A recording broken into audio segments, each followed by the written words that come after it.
Welcome to The Explainer. Today we're cracking open a truly fascinating, dramatic text from antiquity. And let me tell you, this reads less like some dusty history book and a whole lot more like a terrifying, high-stakes legal thriller. We are looking at the book of Amos. Just imagine, if you will, the actual creator of the universe filing a cosmic lawsuit against a nation that thought it was perfectly safe. It's this intense, fast-paced narrative packed with brilliant rhetorical traps, shocking accusations, and a demand for justice that still echoes incredibly loudly today. Let's dive right into the text and see exactly how this ancient prophetic lawsuit unfolds. Right off the bat, Amos hits us with this really chilling question. Does a lion roar in the thicket when he has no prey? He's immediately setting up the central, driving theme of the entire text. God is speaking, and he is speaking like a lion that is right about to pounce. We're not talking about a gentle, comforting whisper here. It is a terrifying roar from Zion. The prey is in sight, the trap is set, and the judgment, well, it's absolutely inevitable. Let's start with Section 1, the roaring lion. You know, the sheer contrast between the messenger and the message here is just staggering. Amos, he wasn't a professional priest. He was definitely not part of the religious elite. He was literally a humble shepherd and a guy who tended sycamore fig trees down in a place called Tekoa. He is the ultimate outsider, a working-class guy from the south, who is suddenly called by God to travel north to Israel and deliver this massive message of cosmic doom. And famously, this all happens just 2 years before a historically massive earthquake. And with this incredibly heavy message, Amos pulls off an absolutely brilliant rhetorical Trojan horse. He starts out by circling Israel's enemies, condemning Ammon for these horrific war crimes, like ripping open pregnant women. Then he goes after Moab for desecrating the dead. Now the Israelites listening to this, they would be cheering. He's got the crowd totally on his side, condemning all their rival neighbors to a fiery punishment. But then, bam, he pivots suddenly right to Judah and Israel, declaring that they too are going to face the fire. And the kicker, it's not for foreign war crimes, it's for how they treat their own vulnerable people. That brings us to Section 2, Crimes of the Elite. The sickness of Israel's wealth is really at the heart of these specific charges. The wealthy elite are accused of trampling the heads of the poor into the dust. They are literally commodifying human life, trading a needy person for the price of a pair of sandals. I mean, think about that.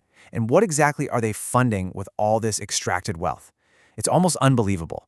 Ivory beds, extorted wine, and pampering themselves with the absolute finest lotions. The stark contrast between their sickening, complacent luxury and their ruthless oppression of the vulnerable is the absolute core of God's indictment here. And Amos pulls absolutely no punches. In chapter 4, he goes as far as explicitly referring to the wealthy women of Samaria as the cows of Bashan. Now, Bashan was an area famous for its fat, incredibly well-fed livestock, so it's a wildly provocative and physical metaphor, right? He is directly confronting the sheer complacency of the wealthy, who are demanding more drinks from their husbands while simultaneously crushing the needy to fund their lavish, over-the-top lifestyles. Moving right along to Section 3, Empty Altars. So the crazy part is, the Israelites actually thought they were doing great with God because they were keeping up appearances. They had this super busy religious life, totally packed with feasts, burnt offerings, grain offerings, and the constant noise of songs and harp music. But God says through Amos, I despise your religious feasts. He wants them to literally take away the noise of their songs. Why? Because true devotion isn't found in some noisy, superficial assembly. God's actual requirement is that justice roll on like a river and righteousness like a never-failing stream. Their altars are completely empty because their society is completely unjust. Which leads us to Section 4, Visions of Impending Doom. With all this evidence laid out, the trial really escalates. Amos receives a series of 4 terrifying visions.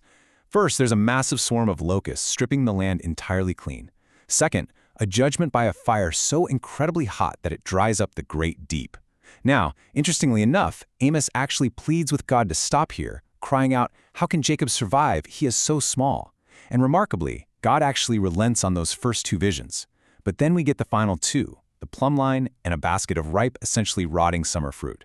These represent a final verdict. The time is ripe, and God is not going to spare them any longer.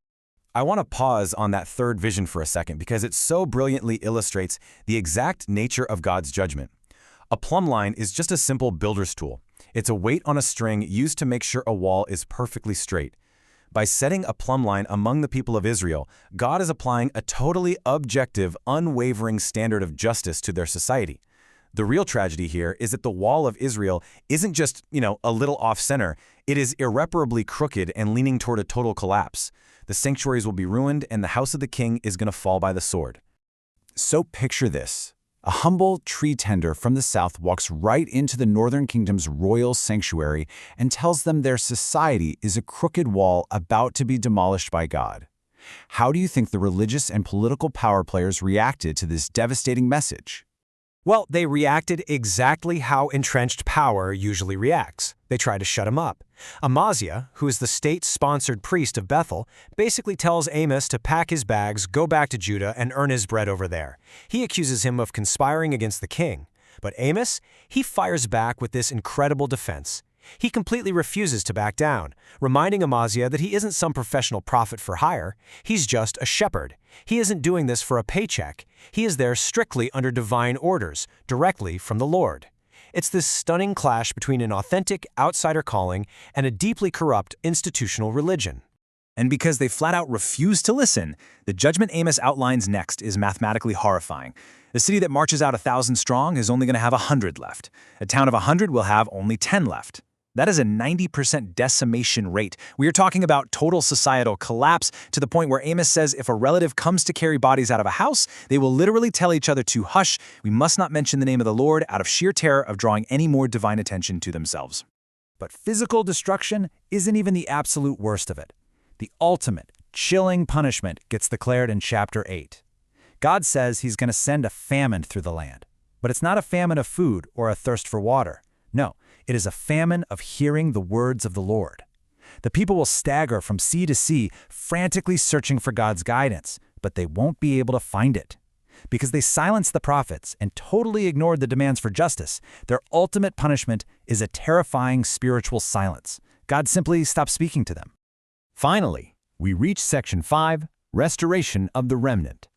Now, right when it feels like all hope is completely lost, Amos reveals that this devastating judgment is not actually about total, blind annihilation.